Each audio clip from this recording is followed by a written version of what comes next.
이번 타이거 우즈의 교통사고는 세계적인 유명 스포츠 스타의 목숨을 한국차가 살려내는 사건이었음과 동시에 한국차의 상승세와 일본차의 하락세가 만나는 교차점에서 세계 자동차 시장의 판도를 가르는 상징적인 사건으로 기억될 것으로 보여 세간의 이목을 집중시키고 있습니다. 타이거 우즈로 세계인의 주목을 받고 있는 한국차에 반해 일본차의 하락세가 가속화되고 있기 때문입니다. 이 와중에 대한민국에서 일본차를 구매하신 분들께서 놀라워할 만한 소식이 들려와 충격을 자아내고 있는데요. 한국 시장에서 눈물의 땡처리를 끝내고 잔여 물량을 팔아치운 일본차 업체들이 일본으로 떠나며 향후 구체적인 서비스 계획을 아직까지 내놓지 않고 있다는 것입니다. 일본차 구매하신 분들, 이제 애프터 서비스는 어디 가서 받아야 하는 것일까요? 저도 모르겠습니다. 하지만 다만 확실한 사실은 일본차 구매하신 분들, 앞으로 정비소 갈 일이 많으실 것이라는 것입니다.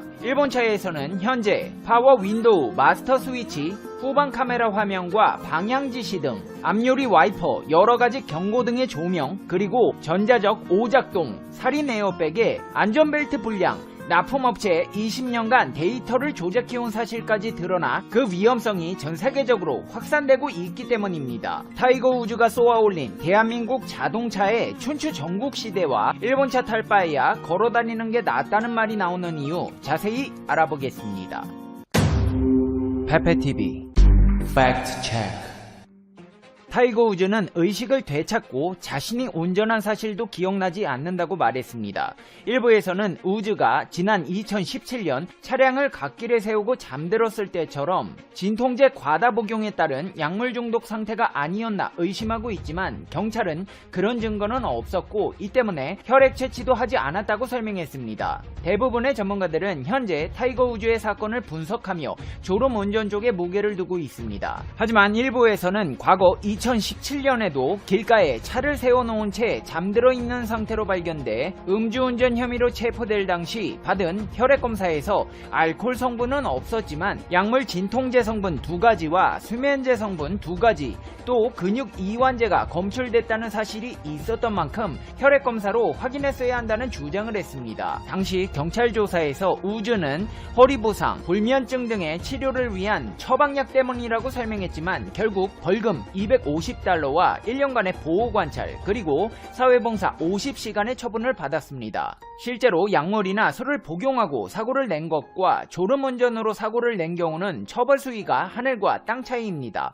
미국의 경우 한국보다 그 처벌 수위가 더 강한데요. 각 주마다 차이가 있지만 타이거 우즈의 경우 과거 비슷한 사례가 있었기 때문에 만약에 술이나 약물을 복용했다면 사건은 다른 방향으로 흘러갈 수 있습니다. 결국 미국 캘리포니아주 로스앤젤레스 카운티 보안관실은 타이거 우즈의 자동차 전복 사건을 조사하기 위해 문제 차량의 블랙박스를 입수했습니다. 이번 조사로 당시 사건에 대한 우즈의 책임 여부가 가려질 전망입니다. 그러나 LA 카운티의 보안관 측은 섣부른 억측의 자제를 호소하며 이번 사건에 대한 어떤 혐의도 고려하지 않고 있다.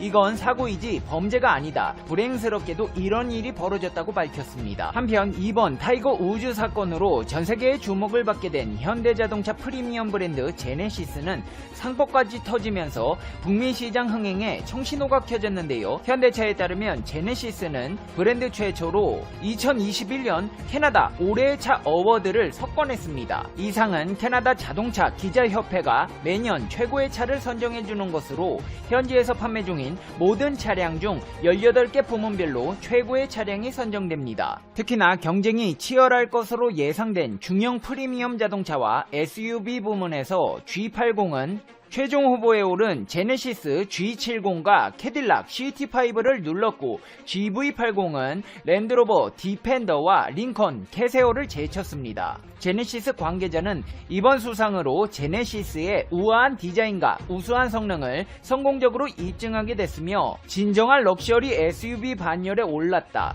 덕분에 이달 중 발표 예정인 종합 우승 가능성도 커졌다고 전망했습니다. 이뿐만이 아닙니다. 캐나다 자동차 전문 매체 오토트레이더가 주관하는 2021 어워드에서도 무더기 부문별 수상을 바탕으로 G70이 종합 우승 차량으로 선정되었습니다. G70은 2019 종합 우승, 2019 베스트 럭셔리 컴팩트카, 2020 베스트 럭셔리 컴팩트카 부문에서도 선정된 바 있어 3년 연속 수상에 쾌거를 이뤄냈습니다. 한편 제네시스는 미국 시장에서도 선전하고 있습니다. 올 1월에도 전년동월 대비 2배를 훌쩍 넘긴 2,814대를 판매했습니다. 이는 지난해 전체 판매량의 20%에 육박하는 규모입니다. 이렇게 상을 쓸어 담는 한국 차에 반해 차량에서 핵심 부품으로 꼽히는 요소들의 문제로 밥 먹듯이 리콜을 하는 나라가 있습니다. 바로 일본입니다. 일본은 셀 수도 없이 많은 리콜을 합니다. 특히나 고급 차량으로 유명한 일본의 렉서스는 브레이크 결함, 캠리는 에어백 문제로 리콜을 하며 도요타, 닛산, 혼다 등의 일본 차들의 무더기 리콜 조치가 내려진 적이 있었는데요.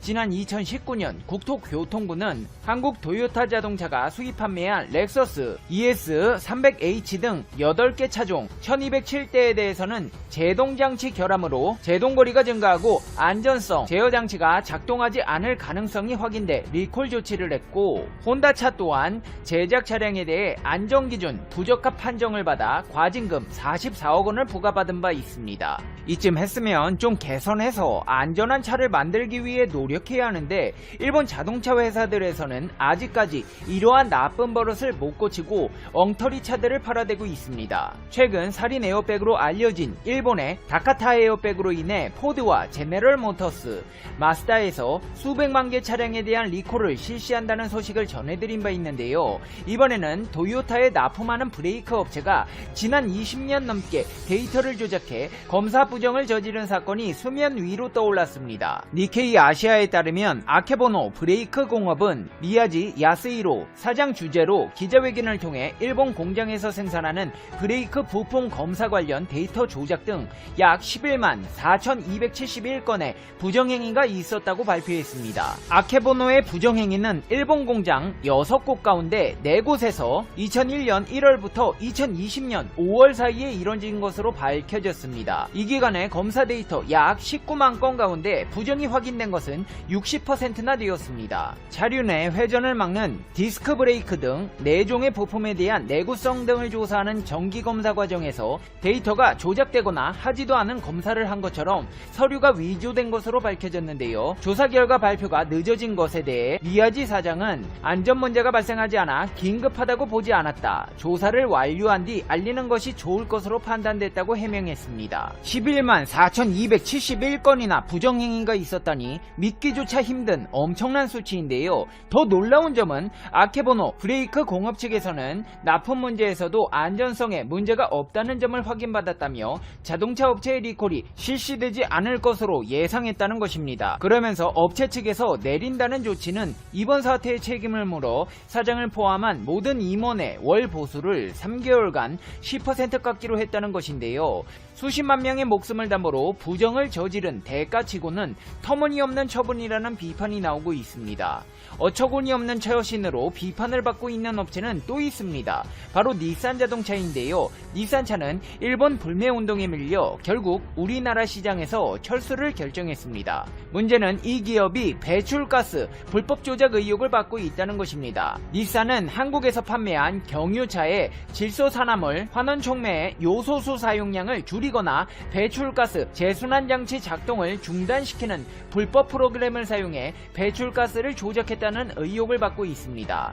서울중앙지검은 한국닛산의 사무실을 압수수색하고 전산 자료 등을 확보했습니다. 환경부는 이와 관련해 한국닛산 등 관계회사의 인증 취소와 결함 시정 명령을 내리고 과징금 부과와 함께 검찰에 수입차 업체를 고발한 상황입니다. 소비자 주권시민회의도 닛산의 대기환경보전법 위반, 사기, 위계공무 집행방해 혐의로 수사해달라며 서울중앙지검에 고발장을 제출했습니다. 닛산에서는 에이 어차피 차도 안 팔리고 수사까지 받고 있는데 에라 모르겠다 그냥 철수하겠다고 했지만 검찰은 끝까지 해당 의혹을 밝힌다는 의지를 보이고 있습니다. 닛산은 환경부의 결정에 불복해 항소한 상황입니다. 일본 자동차 업체가 장사가 안 돼서 떠난다니 잡을 생각 없습니다. 문제는 한국에서 마지막까지 재고를 털고 가는 닛산에서 향후 향후 소비자들에 대한 구체적인 서비스 계획을 아직까지 내놓지 않고 있다는 것입니다. 닛산은 지난 5월 한국 시장 철수를 발표하며 재고 처리에 나섰습니다. 30%가량 할인하는 프로모션을 통해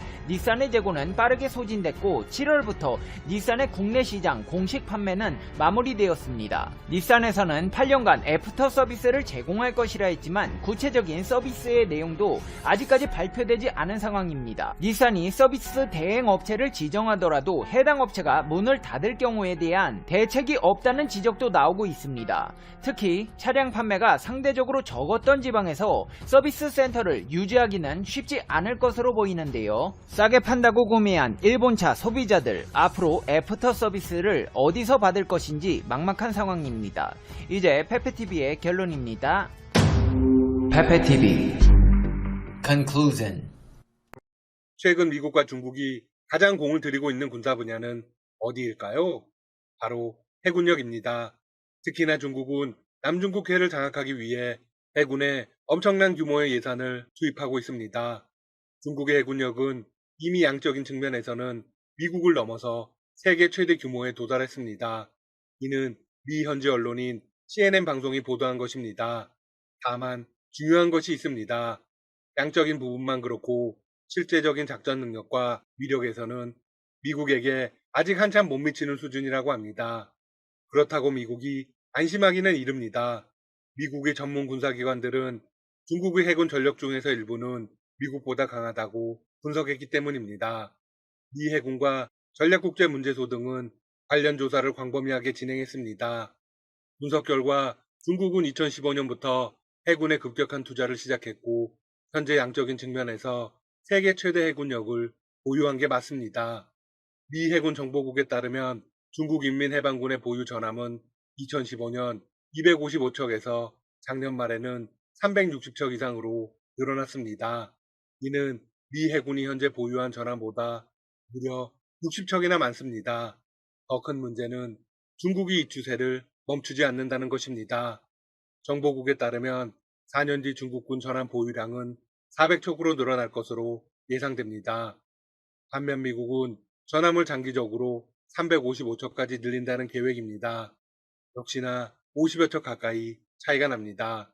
작년 12월에 작성된 미 해군 보고서에 따르면 중국 해군력은 지난 20년 사이 규모면에서 3배 이상 커졌습니다. 보고서에 따르면 중국은 이미 세계 최대의 해군력을 보유한 가운데 전투함, 잠수함, 항공모함, 강습 상륙함, 전략 핵잠수함, 연안 초계함, 쇄빙선 등을 놀라운 속도로 건조하고 있습니다. 중국이 이렇게 빠르게 선박을 건조할 수 있는 원동력은 무엇일까요? 네, 세계 최대의 선박 능력을 갖춘 중국의 국영조선소들 덕분입니다. 미국 전략국제문제연구소에 따르면 중국의 조선 능력은 배수량 기준으로 세계 전체의 40%를 차지했습니다. 중국이 최근 1년간 건조한 선박수는 미국이 과거 2차 세계대전 기간 4년 동안 건조한 선박보다도 더 많다고 합니다. 미 해군대학의 한 교수는 이런 분석을 내놓기도 했습니다. 중국군은 자국 조선업에서 공급받은 물량에 더해 점점 더 정교하고 성능 좋은 전함들을 건조하고 있다. 특히 병력 수천 명을 한꺼번에 상륙시킬 수 있는 공격용 강습 상륙함과 최신형 구축함 등은 미국이 무시할 수 없는 수준까지 올라왔다고 합니다. 물론 전반적인 수준에서는 미국에 아직 크게 못 미칩니다. 배수량이 큰 구축함이나 순양함 등 위력적인 전투함의 보유량도 미 해군이 압도적으로 많습니다. 해군 장병의 숫자에서도 중국군은 25만 명인데 반해 미군은 33만 명입니다. 잠수함도 엄청난 차이가 납니다. 미 해군의 공격 잠수함 50척은 모두 핵추진 잠수함입니다. 하지만 중국은 62척 중 고작 7척만이 핵추진 방식입니다. 해상미사일 발사대 역시 미국은 9,000기에 달하지만 중국은 1,000기밖에 안 됩니다. 항모 전단의 규모와 작전 능력도 미국에 한참 못 미칩니다. 미 해군은 11척의 항모를 운용하는데 항모 한 척당 전투력이 다른 국가 전체의 공군력보다 강한 것으로 평가받고 있습니다. 미국이 왜 최강대국인지 알 수 있는 대목이죠. 중국이 해군력의 혈안이 된 주된 이유는 크게 두 가지입니다. 바로 생각구 열도와 대만입니다. 중국은 현재 관공선을 주기적으로 센가쿠 열도 앞바다로 보내고 있습니다. 그런데 일본에서 만만치 않게 맞받아치며 나왔습니다. 이제는 언제 전면전이 터져도 전혀 이상하지 않은 상황이 되었습니다. 일본이 드디어 센가쿠 열도에 대규모 병력 투입을 심각하게 고려하고 있기 때문입니다. 해당 법안은 발효될 것으로 보입니다. 지난 1일 중국은 해경법 시행을 통해서 자국 영해에서 무기 사용을 허가하기로 했습니다. 중국은 센가쿠 열도를 자신들의 영토로 간주하고 있죠. 일본은 이에 대응하기 위해서 이렇게 공식 발표했습니다. 최근 중국 선박의 센가쿠 열도 인근 해역 활동이 눈에 띄게 증가했다. 우리는 센가쿠 열도 해역에 진입하려는 중국 선박을 향해 발포할 수 있다. 네, 강력하게 맞대응하겠다는 것인데요. 일본은 여기서 끝내지 않고 대규모 병력 투입을 강행하겠다는 것입니다. 이로써 센가쿠 열도를 둘러싼 중국과 일본의 긴장감은 극에 달했습니다. 국제 전문가들은 센가쿠를 둘러싼 중국과 일본의 갈등이 고조되며 최근 몇 년간 양국이 힘써온 관계 개선의 노력이 완전히 물거품이 되었다고 분석했습니다. 이 문제에 대해 양국 모두 민감하게 반응하고 있어서 작은 움직임에도 큰 싸움이 일어날 수 있다는 것입니다.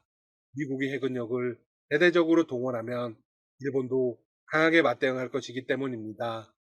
공교롭게도 일본 역시 해군력이 가장 강한 나라 중 하나입니다. 문제는 여기서 끝나지 않습니다.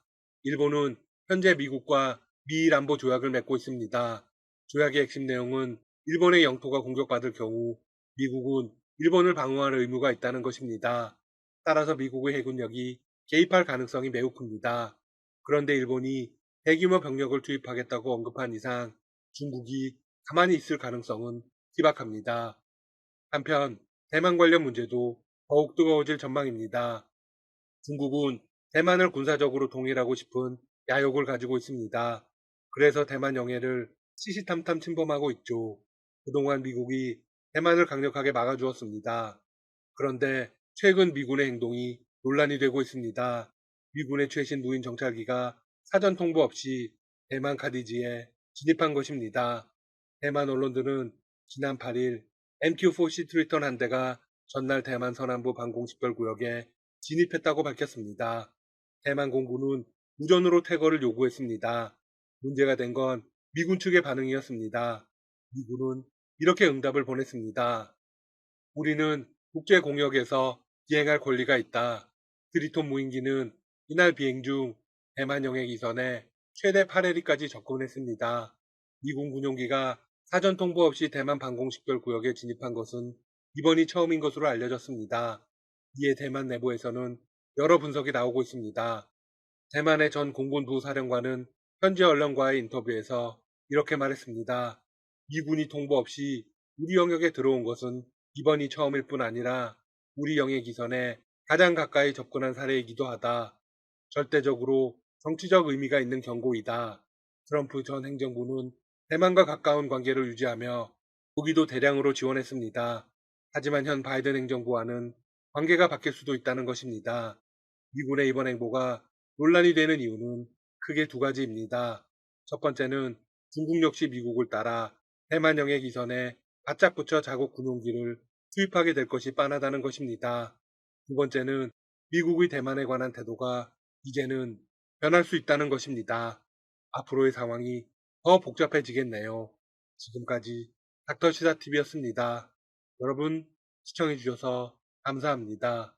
구독과 좋아요 부탁드립니다.